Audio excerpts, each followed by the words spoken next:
सबसे पहले स्पेक्ट्रम।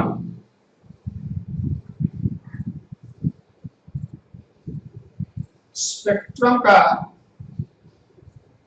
क्या मीनिंग होता है पहले समझो जरा इसको। What do you mean by the term spectrum? जब भी लाइट, रोशनी, प्रकाश, जब भी लाइट हम किसी स्क्रीन पे डालते हैं, जो हमें दिख रहा होता है दैट इज कॉल्ड स्पेक्ट्रम।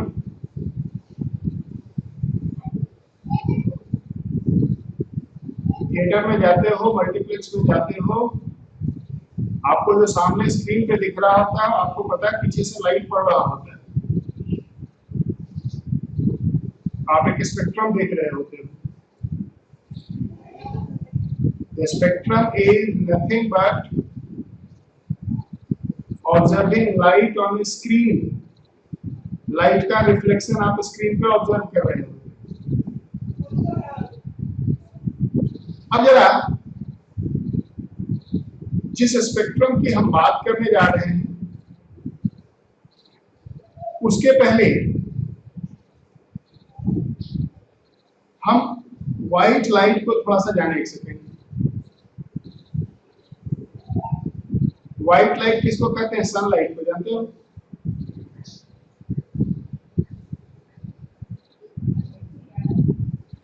और आपको मालूम होगा कि सनलाइट में हर तरह के वेवलेंथ का लाइट प्रेजेंट है। सनलाइट, सन से निकलने वाले लाइट में हर तरह के एनर्जी के फोटोन्स पड़े हुए हैं, हर तरह के वेवलेंथ के लाइट पड़े हुए हैं उसमें। और इसलिए व्हाइट लाइट, सनलाइट के वेवलेंथ को डिफरेंट डिफरेंट जोन्स में डिवाइड करके स्टडी के एंगल से जब हम रखते हैं तो उसको हम बोलते हैं electromagnetic spectrum of white light. ध्यान से सुनो, electromagnetic spectrum of white light. Electromagnetic spectrum of white light is nothing but dividing wavelengths of white light into different zones, different regions. अगर हम इधर वेवलेंथ लिखें नैनोमीटर में, तो जो सबसे इंपॉर्टेंट वेवलेंथ जोन है इसमें हमारे मतलब का वो है 400 से 700। 400 से 700 नैनोमीटर के वेवलेंथ के लाइट को ही हम केवल देख सकते हैं, और इसलिए इसे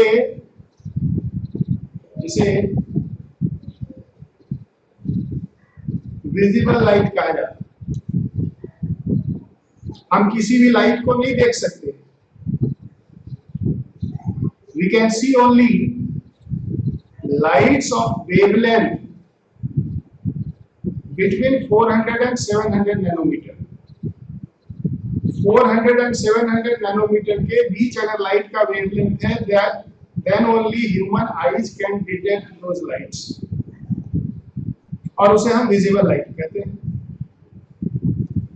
400 नैनोमीटर से कम अगर हो, आपको केवल रेंज 400 टू 700 याद रखना है, बाकी इससे कम और ज्यादा। 400 नैनोमीटर से कम हो अगर वेवलेंथ, तो उस लाइट को कहते हैं यूवी लाइट, अल्ट्रावायलेट लाइट। सुना होगा आपने अल्ट्रावायलेट लाइट, खास करके आजकल डिसइंफेक्शन के लिए यूज होता है। वायरस से डिसइंफेक्ट करने के लिए, कोरोना वायरस भी चला हुआ है ना, तो कोरोना वायरस को मारने के लिए यूवी लाइट भी यूज होता है। सुनते होंगे आजकल नए नए सैनिटाइजर आ गए हैं, यूवी सैनिटाइजर। मोबाइल फोन को, हैंडबैग को, वॉलेट को, इन सब को अगर सैनिटाइज करना हो तो यूवी लाइट में रख दो, सैनिटाइज हो जाएगा, मतलब वायरस मर जाएगी। और अगर अल्ट्रावायलेट लाइट से भी कम हो वेवलेंथ, उसे एक्सरे कहा जाता है। वही एक्सरे जो फ्रैक्चर ऑफ बोन्स वगैरह में ऑर्थोपेडिक सर्जन करता है। एक्सरे से भी अगर स्मॉलर वेवलेंथ लो इसको गामा रे बोलते हैं, और गामा रे से भी अगर शॉर्टर लो तो उसको कॉस्मिक बोलते हैं, कॉस्मिक। लेकिन अगर 700 से ज्यादा हो वेवलेंथ, ये तो 400 से कम था, विजिबल से स्मॉलर वेवलेंथ वाला लाइट लेफ्ट साइड में मैंने दिखा रखा है। अगर 700 से ज्यादा हो तो उसे आईआर रीजन बोलते हैं, इंफ्रारेड रीजन। और ज्यादा हो, अच्छा इंफ्रारेड लाइट कहीं पे देखा है आपने? हमारे घर में जितने भी बल्ब्स होते हैं उससे जो रेड लाइट येलो लाइट निकल रहा था, they are all infrared light. Fire, आग जो जल रहा था उससे जो रोशनी मिल रही होती है वो आईआर होता है। और अर्थ के एटमॉस्फेयर के टेम्परेचर भी आईआर से ही होते हैं। आपको मालूम है ना कि हम जो हीट एक्सपीरियंस करते हैं सन से, वो डायरेक्ट सन से नहीं मिलता है। सन रे अर्थ एब्जॉर्ब करता है और फिर रिफ्लेक्ट करके बाहर देता है इंफ्रारेड रे, और उससे हमें हीट मिलता है, आईआर। और उससे बड़ा हुआ तो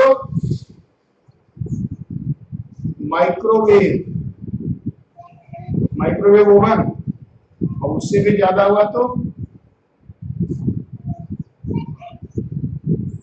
रेडियो वेव, एफएम जो सुनते हो उसमें रेडियो वेव जो आता है। तो ये है व्हाइट लाइट सनलाइट के वेवलेंथ का डिवीजन। समझ गए?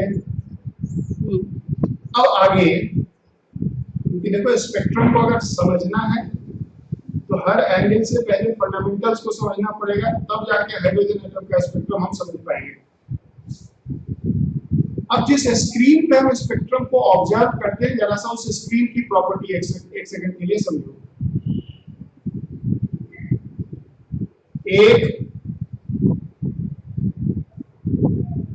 इस तरह का स्क्रीन पर्दा इमेजिन करो।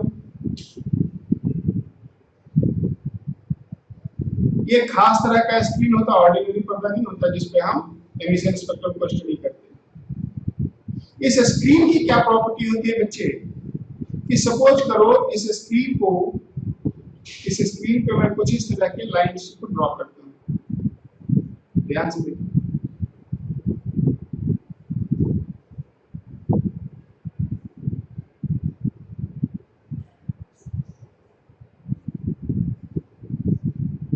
ये सभी लाइन किसी न किसी वेवलेंथ को रिप्रेजेंट करता है।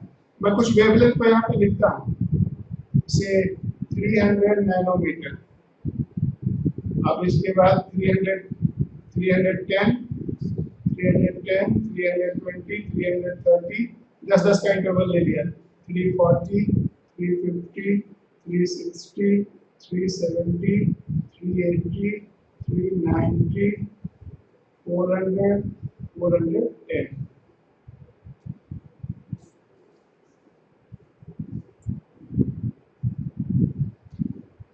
स्क्रीन पे ये जो मैंने लाइन ड्रॉ किए हैं, ये लाइन एक वेवलेंथ को रिप्रेजेंट कर रहा है। इसका मतलब क्या हुआ, ध्यान से सुनना, कि अगर हम यहां पे एक बल्ब लगाएं और इस बल्ब से एक खास वेवलेंथ, अगर इस बल्ब से एक स्पेसिफिक वेवलेंथ की लाइट प्रोड्यूस हो, इससे जो लाइट मिल रहा है, सपोज करो उस लाइट की वेवलेंथ कुछ 360 नैनोमीटर है, 360 नैनोमीटर।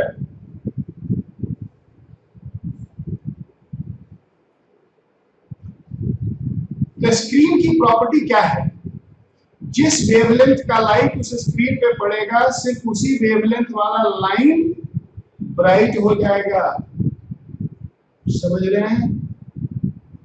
बाकी सब डार्क रहेगा। यानी कि 360 नैनोमीटर का लाइट अगर इस स्क्रीन पे डालोगे तो क्या होगा, यहां देखो, ये 360 वाला लाइन ब्राइट हो जाएगा, पूरा स्क्रीन डार्क रहेगा, सिर्फ एक ब्राइट लाइन उस पे दिख रहा होगा। समझ गए? सपोज करो इसमें बल्ब से जो लाइट मिल रहा था उसमें एक नहीं दो तरह के वेवलेंथ है। मान लो इसमें दो मिक्स्ड वेवलेंथ के लाइट है, एक 360 है और एक 320 है। अब अगर ये लाइट इस स्क्रीन पे पड़ेगा तो उस स्क्रीन पे दो ब्राइट लाइन दिखेंगे, एक 320 पे और एक 360 पे, बाकी पूरा स्क्रीन डार्क होगा।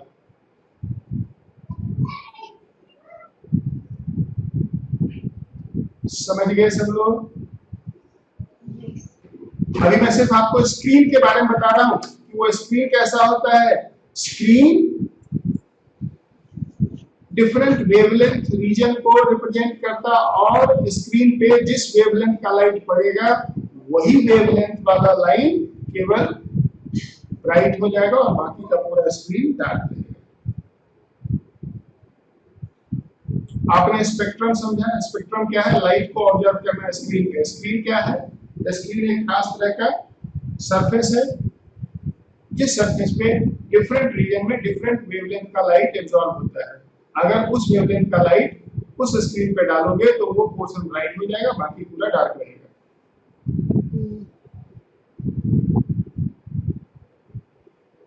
अब आ जाओ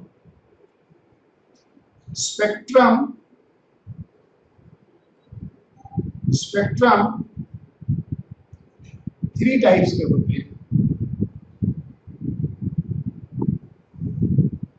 continuous, band and line spectrum. Continuous, band and line spectrum एक एक करके समझेंगे। सपोज करो हमारे पास एक स्क्रीन है,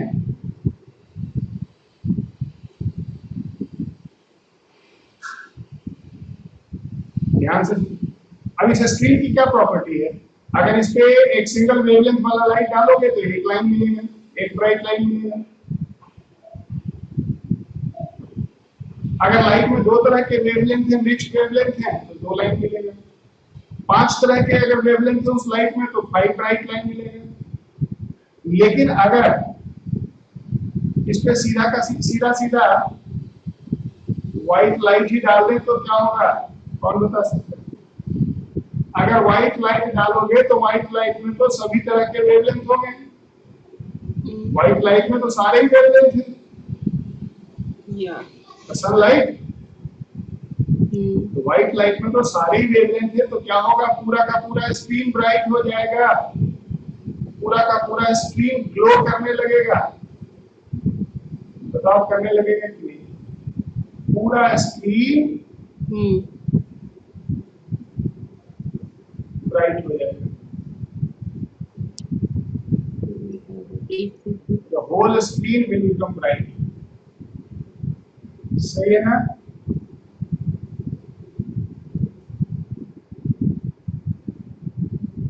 Whole screen will become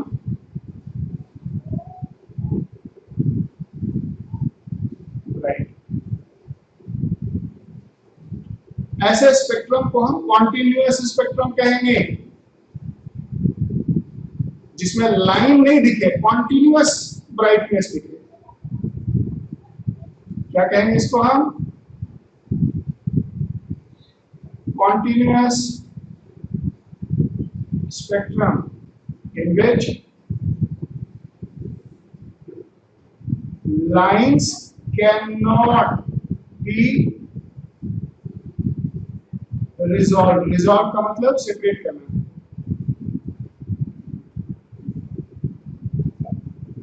ये नहीं कह सकते कि ये 300 नैनोमीटर वाला है, ये 301 वाला है, ये 302 वाला है, ये 310 वाला है, ये नहीं कह सकते क्योंकि सारे ही वेवलेंथ वाले लाइट उसको पढ़े होंगे। White light always gives a continuous spectrum. Continuous spectrum की क्या प्रॉपर्टी होगी? Individual lines cannot be separated, cannot be resolved. समझ गया सर? अब आ जाए दूसरा सिचुएशन देखो। अब ऐसा है कि एक स्क्रीन फिर से लो,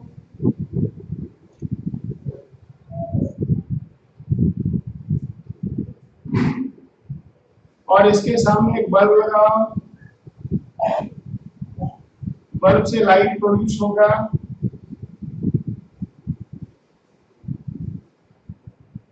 इस लाइट की प्रॉपर्टी क्या है? सपोज करो ये 200 नैनोमीटर से 400 नैनोमीटर रेंज का स्क्रीन है हमारे पास। हमारा जो स्क्रीन है वो 200 से 400 नैनोमीटर के बीच के लाइट को के लिए सुटेबल है। अब सपोज करो इससे जो लाइट मिल रहा है इसमें दो तरह के वेवलेंथ हैं, दो वेवलेंथ नहीं। एक तो ऐसा है कि 230 230 से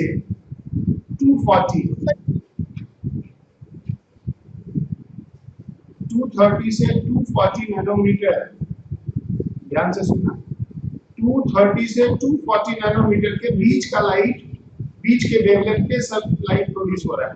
इसका मतलब ये हुआ कि इसके बीच के सभी वेवलेंथ का लाइट इस बल्ब से निकल रहा है। और एक और रेंज है से 360 से 370 नैनोमीटर। इसमें दो तरह के लाइट इस बल्ब से मिल रहे हैं। 230 से 240 नैनोमीटर के बीच के सभी वेवलेंथ के लाइट मिल रहे हैं, एंड 360 से 370 नैनोमीटर के बीच के सभी वेवलेंथ मिल रहे हैं। तो क्या होगा जब ये स्क्रीन पे पड़ेगा तो यहाँ 200 लिया तो कहीं यहाँ पे होगा 230, यहाँ पे होगा कहीं 240। ध्यान से देख, 230 से 240, 230 से 240 का ये रीजन हो गया। 360 से 370 के यहाँ पे होगा, और अब क्या होगा, इस स्क्रीन पे लाइन नहीं दिखेगा, बैंड दिखेगा, मतलब मोटी लाइन दिखेगी जो कि collection of so many lines होगा। इसमें क्या होगा, 230 से 240 के बीच के सभी लाइन होंगे। इसमें क्या होगा, ऊपर वाले में क्या होगा, 360 से 370 के बीच के सभी लाइंस होंगे। तो अगर कलेक्शन ऑफ लाइंस एक जगह मिलते हैं तो इसको क्या बोलते हैं, बैंड।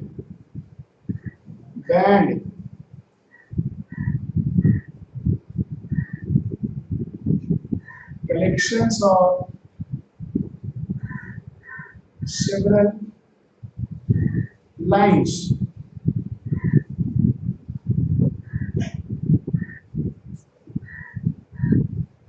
इसको बैंड्स कहेंगे।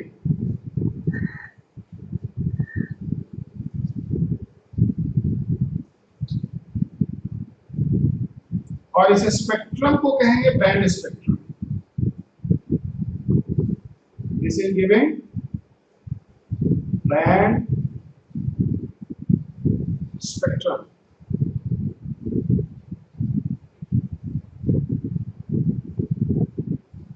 बैंड स्पेक्ट्रम क्या हुआ, spectrum in which bands of lines are produced. are obtained in which the lines cannot be separated. उस बैंड के लाइन को हम अलग नहीं कर सकते, अलग अलग करके देख नहीं सकते.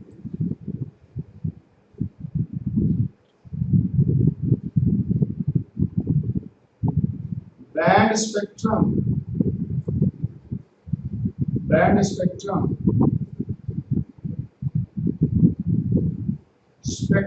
in which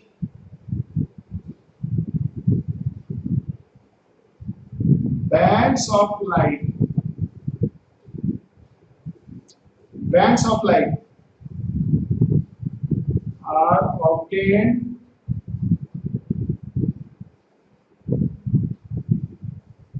against the dark background, against the dark background. ये सब पोर्शन डार्क है, यहाँ तो कुछ है नहीं, ये सब तो डार्क है.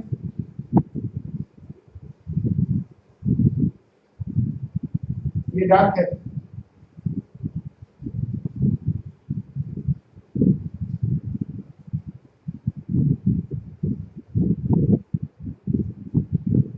वही नहीं, ये भी डार्क है, ये भी डार्क है. तो पूरा स्क्रीन डार्क होगा, बीच में दो चमकता हुआ बैंड दिख रहा होगा. Bands of lights are obtained against the dark background. ऐसे स्पेक्ट्रम को हम बैंड स्पेक्ट्रम कहते हैं. अब आ जाओ तीसरा जो सबसे इंपॉर्टेंट हमारे काम का है, लाइन स्पेक्ट्रम.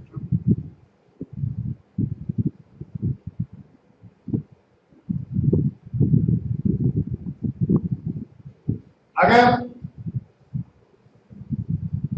स्क्रीन के सामने हमने एक बल्ब जलाया और इस बल्ब से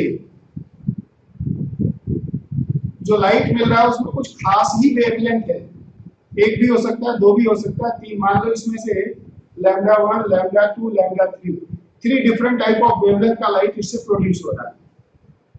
तो हमें क्या दिखेगा? हमें इस पे 3 ब्राइट लाइंस मिलेंगे, 3 ब्राइट लाइंस मिलेंगे. क्योंकि अभी आपको मैंने बताया कि जिस वेवलेंथ का लाइट पड़ेगा सिर्फ वही वाला लाइन ब्राइट हो जाएगा, बाकी का पूरा स्क्रीन डार्क रहेगा. यानी कि यहाँ पे पूरा स्क्रीन होगा डार्क, अंधेरा. सिर्फ 3 ब्राइट लाइंस उसमें दिख रहे हैं.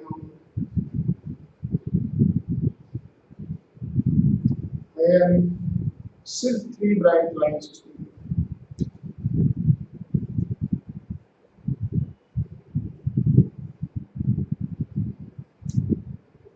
दिखा सबको. सिर्फ 3 ब्राइट लाइंस यहाँ पे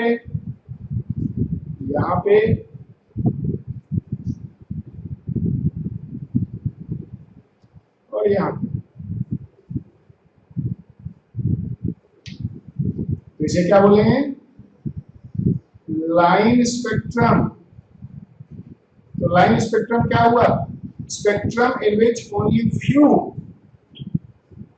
which only few bright lines are observed against the dark background.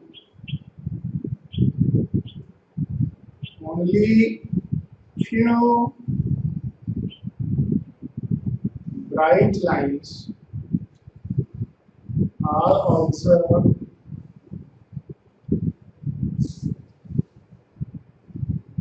against the dark background.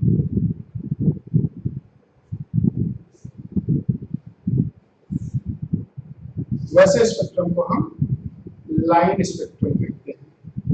देखो इतना मैंने बैकग्राउंड बनाया है ताकि इसके आगे जो असल काम की चीज है वो मैं बताऊं तो आपको कुछ समझ में आए, कुछ भेजा में जाए. ये पीछे सिर्फ कहानी मैंने बनाया, फंडामेंटल्स मैंने आपको बताए हैं स्पेक्ट्रम के बारे में. अब आ जाओ हाइड्रोजन एटम।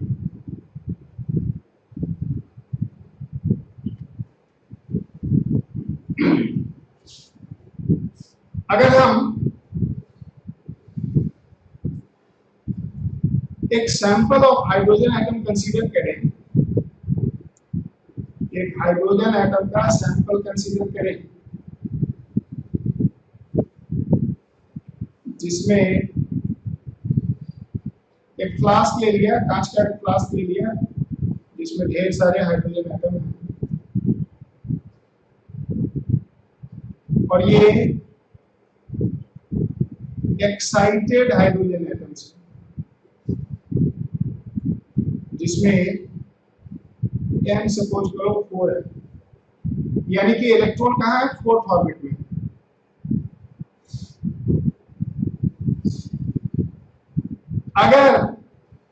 अगर ये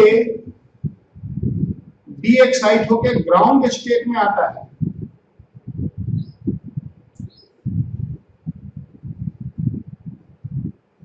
allowed to de-excite to ground state, that is n is equal to 1। कुल कितने पॉसिबल ट्रांजिशंस होंगे, कितनी पॉसिबिलिटी होगी ट्रांजिशंस की, जरा देखेंगे। अब यहां से क्वेश्चन स्टार्ट हो जाएगा। यही सब पूछा जाता है कि अगर इलेक्ट्रॉन फोर्थ ऑर्बिट में है तो कुल कितने तरह के ट्रांजिशंस पॉसिबल हैं, जरा देखो। अगर फोर्थ में है तो इलेक्ट्रॉन 4 से कहां जा सकता है, 1 में जा सकता है, 2 में भी जा सकता है, 3 में भी जा सकता है।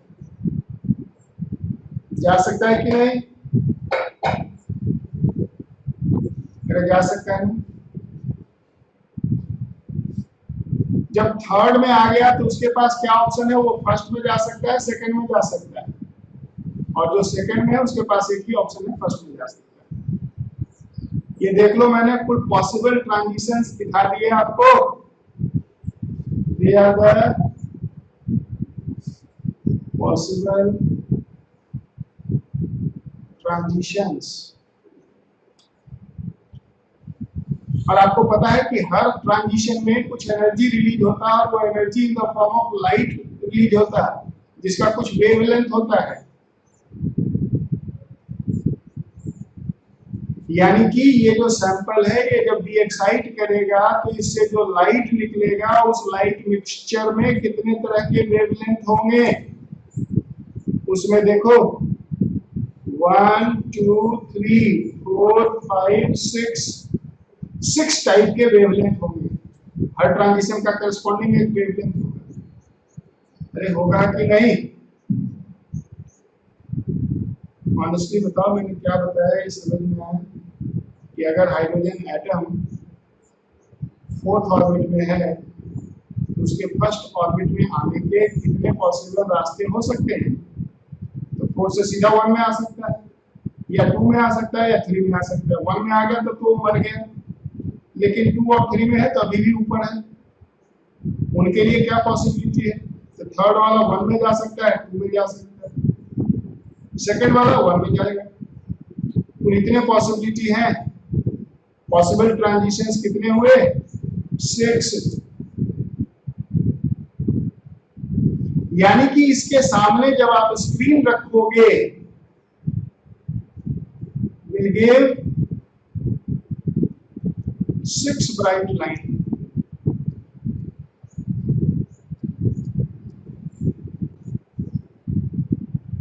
ऑन स्क्रीन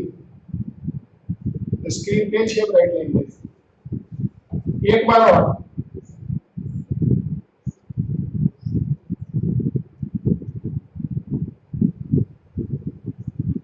टू वाला 3 में नहीं जा सकता। जब ऊपर से नीचे आ रहा है तो नीचे से ऊपर कैसे जाएंगे?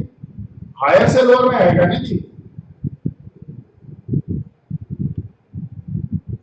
हायर ऑर्बिट से लोअर में जाएगा, 2 से 3 में जाएगा, 3 से 2 में जाएगा। एक और सिचुएशन लो, हाइड्रोजन एटम का एक सैंपल लिया हमने।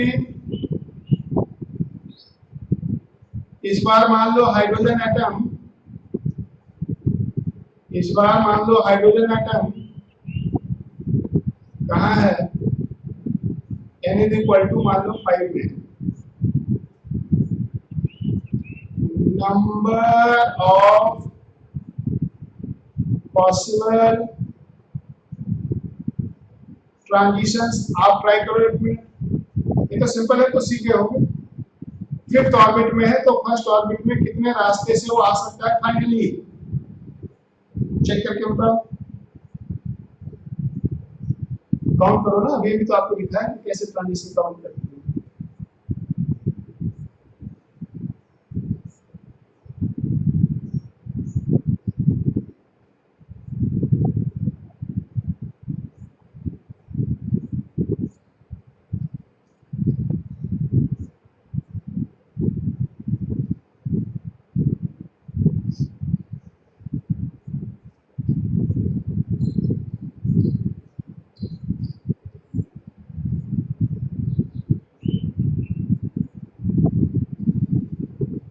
Anyone? कोई आंसर? ये बात हुई 10 गुड। यहाँ देखो फिफ्थ में है, 1 में जा सकता है, 2 में जा सकता है, 3 में जा सकता है, 4 में जा सकता है। जब 4 में आ गया तो उसके पास क्या ऑप्शन है, 1 में जा सकता है, 2 में जा सकता है, 3 में जा सकता है। जो थर्ड में है उसके पास क्या ऑप्शन है, 1 में जा सकता है, 2 में जा सकता है। जो 2 में है उसके पास एक ही ऑप्शन है, 1 में जा सकता है। कुल इतने तरह के ट्रांजिशंस पॉसिबल हैं। काउंट करो कितने ट्रांजिशन हो गए, 1 2 3 4 5 6 7 8 9 10, 10 lines in the emission spectrum। यानी कि इसके सामने अगर स्क्रीन को रखोगे तो 10 ब्राइट लाइंस मिलेंगे उस स्क्रीन पे। समझा sir? 10 lines in the emission spectrum. तो यहां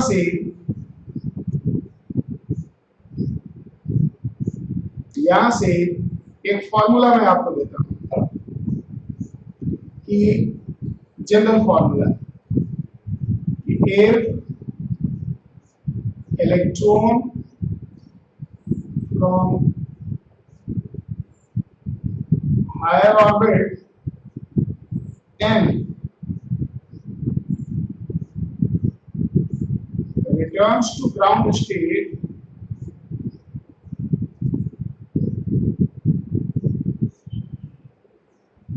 number of emission lines, emission line वही possible transition,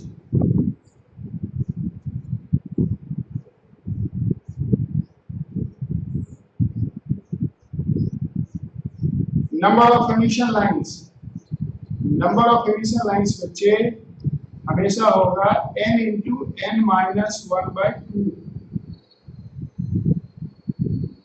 चेक करते हैं एक बार, पीछे मैंने n इज इक्वल टू 4 दिया था, जरा रखना 4 की वैल्यू देखो इसमें क्या आती है, 4 की वैल्यू रखोगे 4 into 3/2 12/2 6, 4 की वैल्यू n की वैल्यू 4 रखोगे तो 6 लाइन मिलेगा, और n की वैल्यू 5 अभी भी जो सामने है, n की वैल्यू अगर 5 रखेंगे तो 5 minus 1 4 into 5 20/2 10, देखो 10 लाइन मिल गया।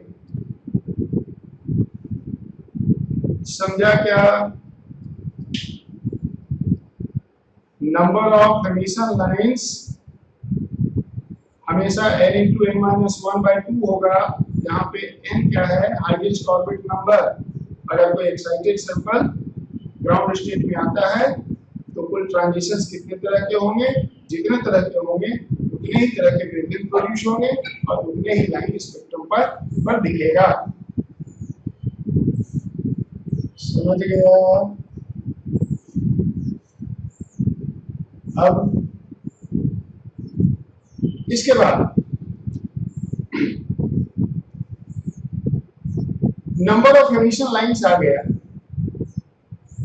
इससे क्या हम कंक्लूड कर सकते हैं कि हाइड्रोजन एटम, ध्यान से सुनना, हाइड्रोजन एटम के स्पेक्ट्रम में हमेशा certain fixed number of lines मिलेंगे, जितने ट्रांजिशन होंगे उतनी लाइंस मिलेंगे, और इसलिए हाइड्रोजन एटम का एमिशन स्पेक्ट्रम हमेशा एक लाइन स्पेक्ट्रम होगा। फिर से सुनो, हाइड्रोजन एटम का एमिशन स्पेक्ट्रम लाइन स्पेक्ट्रम होगा, कॉन्टिन्यूअस नहीं होगा, बैंड नहीं होगा, क्योंकि हाइड्रोजन में नंबर ऑफ ट्रांजिशंस हमेशा फिक्स्ड होंगे और इसलिए नंबर ऑफ लाइंस फिक्स्ड होंगे, इनफाइनाइट नहीं होंगे।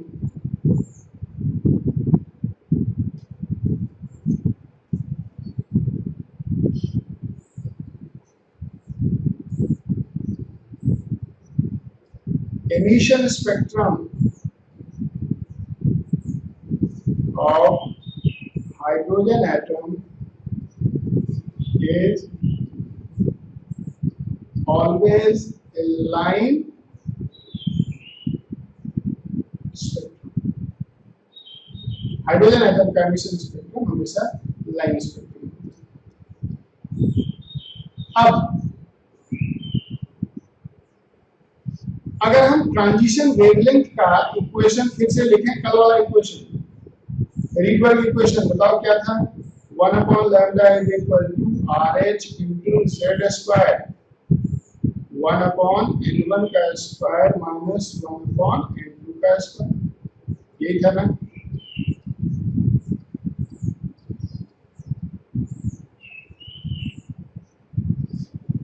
इस इक्वेशन को यूज करके डिफरेंट लाइंस का वेवलेंथ हम मालूम कर सकते हैं, किसी भी ट्रांजिशन का वेवलेंथ मालूम कर सकते हैं। उसको स्पेक्ट्रम पे डिफरेंट डिफरेंट जोन्स में रखा गया और उसको रखने में एक नहीं दो नहीं 5 साइंटिस्ट लगे, 5। तो ध्यान से सुनिए, if n1 is equal to 1 and n2 is equal to 2, 3, 4 up to infinity, यानी कि वो सभी ट्रांजिशन जो फर्स्ट ऑर्बिट में हो रहा है, ऊपर में कहीं से आए, आना फर्स्ट में है, उससे मिलने वाले लाइंस को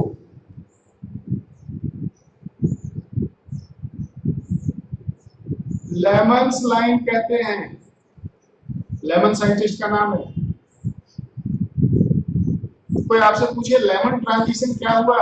transition to first orbit, 2 to 1, 3 to 1, 4 to 1, 5 to 1, 6 to 1, 7 to 1, finally 1। ऊपर कहीं से अगर फर्स्ट ऑर्बिट में आता है तो उस ट्रांजिशन को लेमन ट्रांजिशन बोलेंगे और उन लाइंस को हम लेमन लाइंस बोलेंगे।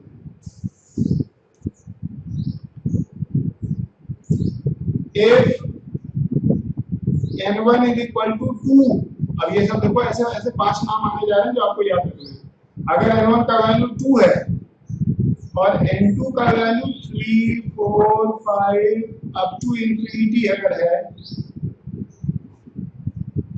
तो इसको कहा जाता है बामर, बामर लाइंस। बाल्मर नहीं, एल साइलेंट इसमें, बामर लाइंस। तो आपसे कोई पूछे बामर ट्रांजिशन किसको कहते हैं? Transitions in which electron falls to second orbit, वो सभी ट्रांजिशन जिसमें इलेक्ट्रॉन सेकंड ऑर्बिट में आ जाए उसको हम बामर लाइन कहते हैं। If n1 is equal to 3, n2 is equal to 4, 5, 6 up to infinity,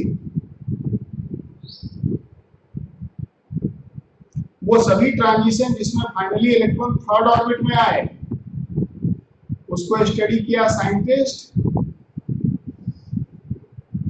पास्कन, और उसको पास्कन्स लाइन कहते हैं। पास्कन।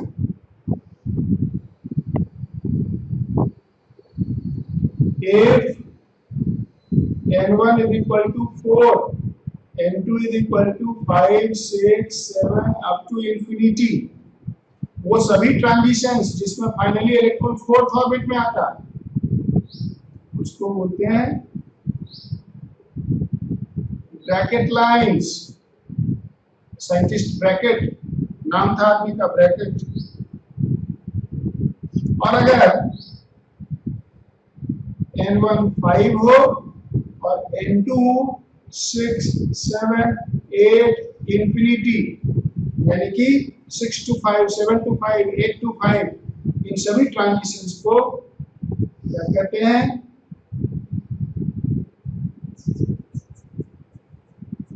इनसे मिलने वाले लाइन को बोलते हैं फंड। फंड पी साइलेंट होता है बच्चे इसमें, इसको पी फंड नहीं बोलते हैं, इसको फंड बोलते हैं, फंड लाइंस।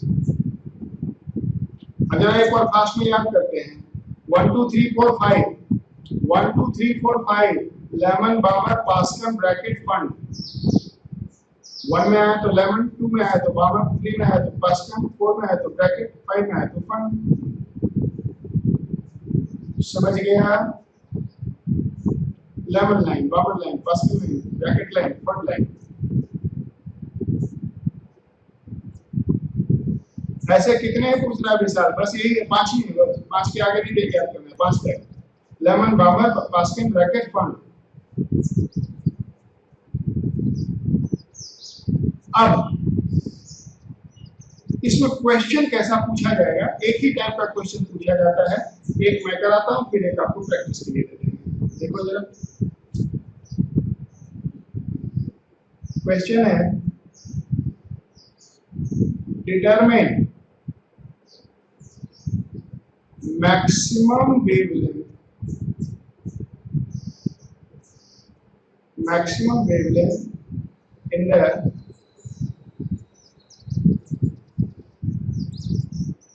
Lemon series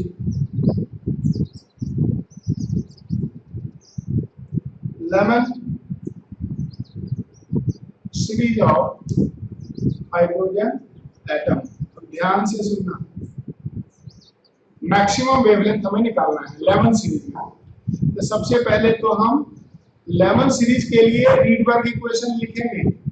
ध्यान से देखो, अगला क्वेश्चन आपके लिए होगा।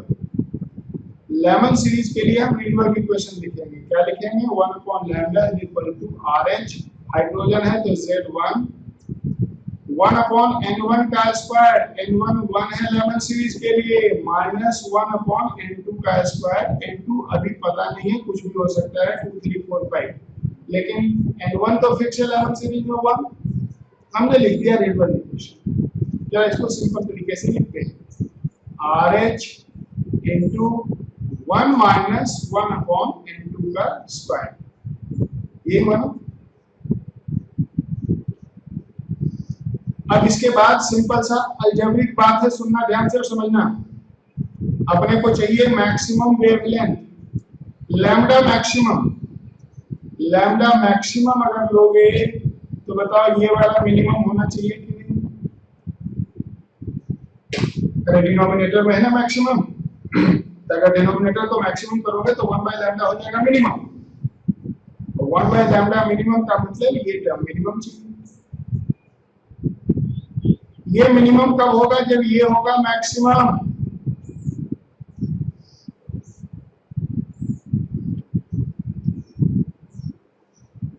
वन में से मैक्सिमम घटाओगे तभी तो डिफरेंस मिनिमम आएगा। और ये मैक्सिमम कब होगा? जब N2 होगा minimum, that is N2 is minimum. देखो कितना जाल है इसमें। लैम्डा मैक्सिमम के लिए 1/λ चाहिए मिनिमम, 1/λ मिनिमम का मतलब ये मिनिमम चाहिए। ये मिनिमम कब होगा? जब ये मैक्सिमम होगा। ये मैक्सिमम कब होगा? जब N2 मिनिमम होगा।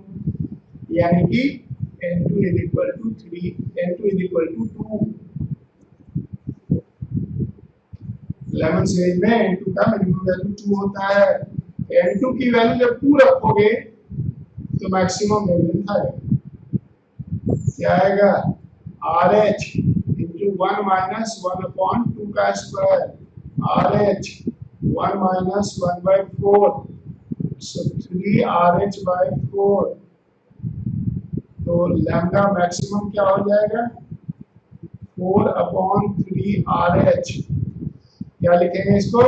तो क्या लिखूं? 4/3, 1/RH 91 नैनोमीटर। कल ही आपको मैंने बताया, यहाँ से आ जाएगा ये 30.3। जब इसको मल्टीप्लाई करोगे तो 30 × for 121.2 नैनोमीटर।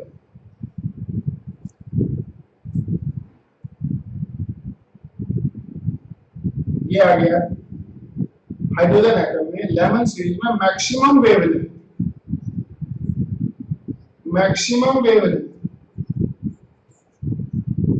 समझ गए। अगर ये मैक्सिमम है तो बाकी तो इससे भी कम होगा लेमन सीरीज का लाइन का वेवलेंथ, है ना। अगर ये मैक्सिमम है तब तो बाकी इससे भी कम होगा। और आपको दिख रहा होगा कि ये लेस देन 400 है, यानी कि ये यूवी लाइट है।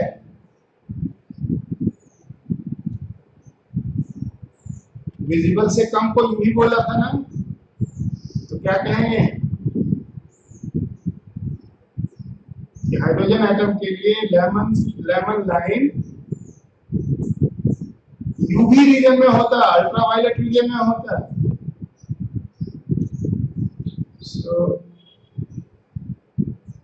lemon lines are present in ultraviolet region of spectrum। अब ये कितना समझा आपने,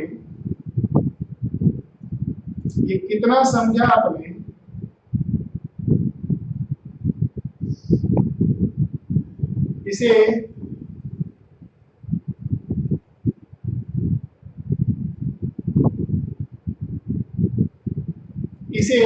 फिर से वही नहीं, फिर से दूसरे में अप्लाई करो उसी को।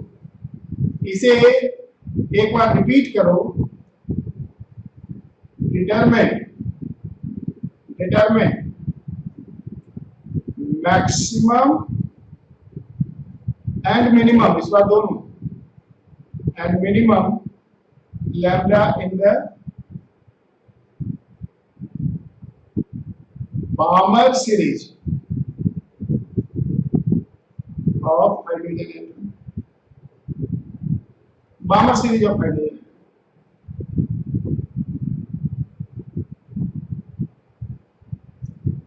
लेक्चर की रिकॉर्डिंग हाँ बेटा दूंगा। Determine maximum and minimum lambda in the बामर series of hydrogen atom. Hydrogen atom के बामर सीरीज में मिनिमम और मैक्सिमम वेवलेंथ निकालनी है।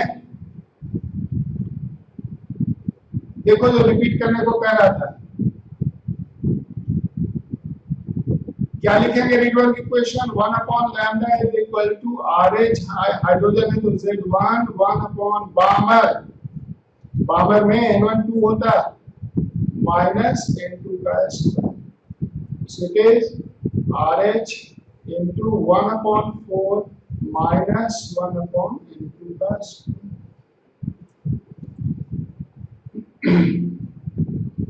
अगर चाहिए लैम्डा मैक्सिमम तो ये मिनिमम,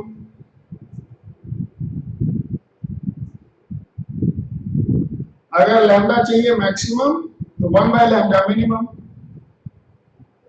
और 1 बाय लैम्डा मिनिमम कब होगा? इसको मिनिमम करना है अभी। ये मिनिमम कब होगा? जब ये होगा मैक्सिमम। और ये मैक्सिमम कब होगा? जब N2 होगा मिनिमम, यानी कि 3 बामर सीरीज में N2 का वैल्यू 3 4 5 6 होता है, यानी कि N2 का वैल्यू जब 3 रखोगे तो लैम्डा का वैल्यू मैक्सिमम आ जाएगा। अब देखो फिर से मैं लिखता हूं उसी इक्वेशन को,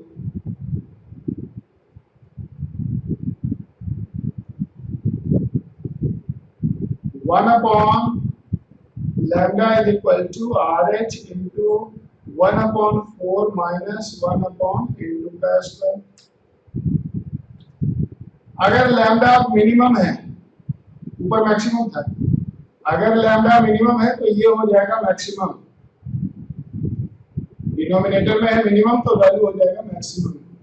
ये मैक्सिमम यानी कि ये चाहिए मैक्सिमम। ये मैक्सिमम कब होगा? जब ये मिनिमम हो जाए।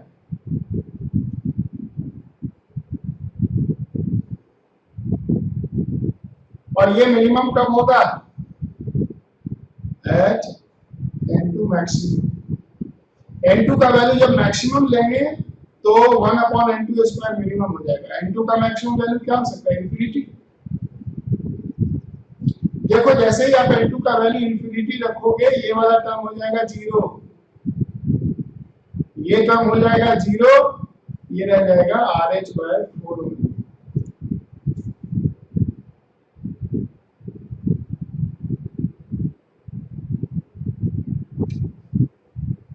तो लैम्डा मिनिमम क्या आ जाएगा?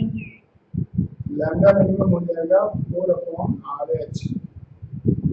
4 into 91, 1/RH होता है 91, कितना हो जाएगा? 364 मिलीमीटर।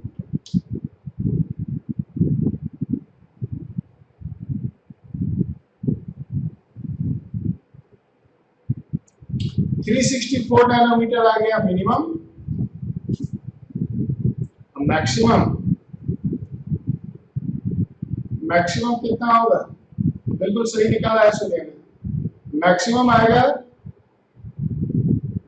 n2 3 पे, n2 3 पे 1/लैम्डा मैक्स क्या हो जाएगा? RH into 1/4 minus 1/9। जब n2 का वैल्यू 3 रखेंगे, ये आ जाएगा RH इंटू 36, 4 9 जा 36, 9 4 जा 36, 5 RH/36। लैम्डा मैक्स हो जाएगा 36/5 RH। 36/5 into RH is 91, ये 655 नैनोमीटर के करीब। ये देखो विजिबल लाइट है। क्या पाया हमने कि हाइड्रोजन एटम के बाहर लाइन विजिबल रीजन में होते हैं। इसको सीखना चाहते हो तो खुद से ट्राई कर लेना। कौन सा? पास्कल, ब्रैकेट, फंड, उन सब में रिपीट करना। मैक्सिमम वेवलेंथ क्या होगी, मिनिमम वेवलेंथ क्या होगी, ठीक है ना? तो ये था Bohr's atomic model. Bohr's atomic model आज समाप्त होता है। केवल इसमें लिमिटेशन बच गया है। कल 2 लिमिटेशन बता के और आगे की कहानी शुरू करेंगे, क्योंकि अब देख लिया मैंने, बहुत बोर हो गए। तो इसमें 2 लिमिटेशन 1-1 मिनट का है, वो कल बता के और आगे डी ब्रॉगली प्रिंसिपल और हाइजेनबर्ग अनसर्टेनिटी प्रिंसिपल ये सब बता के इसको खत्म करेंगे। ठीक, चलो।